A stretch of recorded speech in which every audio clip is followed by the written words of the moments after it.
दोस्तों, इस वीडियो को देखने के बाद आप पूरी तरह से समझ जाओगे कि क्यों भारत जो 78 सालों में नहीं कर सका वो चाइना ने सिर्फ 1990 के बाद कर दिखाया।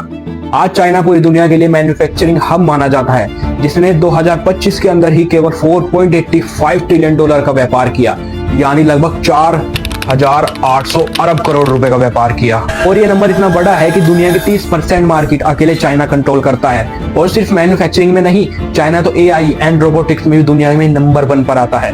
बल्कि चाइना ने तो ऐसे रोबोट डेवलप कर लिए हैं जो युद्ध में उतरने के लिए तैयार हैं, जो लड़ाई करने के लिए तैयार है, जिनको लड़ाई करने के लिए ही स्पेशल बनाया गया है। मतलब अगर चाइना और भारत के बीच युद्ध होता है तो चाइना की तरफ से अब रोबोट्स लड़ेंगे। लेकिन एक बहुत बड़ा सवाल उठता है, चाइना और भारत को आजादी भी लगभग साथ साथ मिली और दोनों देशों की संख्या भी करीब करीब एक जैसी है। फिर चाइना क्यों भारत से इतना ज्यादा पावरफुल बन गया? फिर क्यों भारत इतना पीछे रह गया? दोस्तों, सवाल ये नहीं है कि चाइना इतनी आगे कैसे निकल गया, सवाल तो ये है कि भारत इतना पीछे आखिर कैसे रह गया। अगर देखा जाए तो सीधे सीधे भारत के पीछे रहने के मेन 3 सॉलिड रीजंस आते हैं। Number 1, speed versus democracy. Bharat एक डेमोक्रेटिक कंट्री है। यहाँ पर अगर आपको कोई छोटी सी फैक्ट्री या कारखाना भी लगाना है तो आपको कहीं दफ्तरों की परमिशन लेनी पड़ेगी, कहीं ऑफिस के चक्कर काटने पड़ेंगे।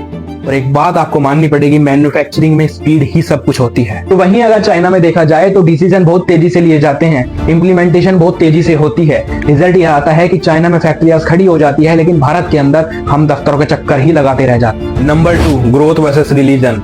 चाइना की कामयाबी के पीछे एक ये भी बहुत बड़ा कारण है कि जब 1990 में पूरी दुनिया ग्लोबल सप्लाई चेन बना रही थी, तब चाइना ने आगे आकर ये कहा कि पूरी दुनिया का सामान, पूरी दुनिया की मैन्युफैक्चरिंग हम करेंगे। लेकिन तब भारत कहाँ था? भारत उलझा हुआ था हिंदू मुस्लिम में। तब भारत के लोग उलझे हुए थे बाबरी मस्जिद और राम मंदिर के कांड में। आप मानो या ना मानो, लेकिन हमेशा देश का बहुत ज्यादा नुकसान हुआ है धर्म की लड़ाई में। नंबर 3, इंफ्रास्ट्रक्चर और एजुकेशन गैप। डेवलपमेंट तो तब होगा ना जब 24 घंटे लाइट होगी, अच्छी सड़कें होंगी और ट्रांसपोर्टेशन काफी सस्ता होगा। लेकिन कई सालों पहले तक तो भारत के अंदर हफ्तों तक लाइट नहीं आती थी, हफ्तों तक पावर कट लगा रहता था, ट्रांसपोर्टेशन काफी महंगी थी और रोड्स तो ना मानो थे ही नहीं। और ये भी बात आपको माननी पड़ेगी कि पहले गवर्नमेंट काम में बिल्कुल भी सपोर्ट नहीं करती थी, और इसी से अपोजिट बिल्कुल चाइना ने किया। चाइना छोटे व्यापारी, बड़े व्यापारी सबका बैकबोन बन गई, सबको फ्री इलेक्ट्रिसिटी दी, ट्रांसपोर्टेशन काफी सस्ता कर दिया और रोड्स भी काफी अच्छे बना दिए, जिससे उनका डेवलपमेंट काफी तेजी से हुआ। लोगों ने मैन्युफैक्चरिंग हब लगाए, फैक्ट्रीज बनाई, कारखाने बनाए, और आज देख सकते हैं आपकी चाइना हमसे कितना आगे है। अंत में मैं कहता हूं कि भारत के अंदर टैलेंट की कोई कमी नहीं थी, भारत के अंदर पॉपुलेशन की कोई कमी नहीं थी।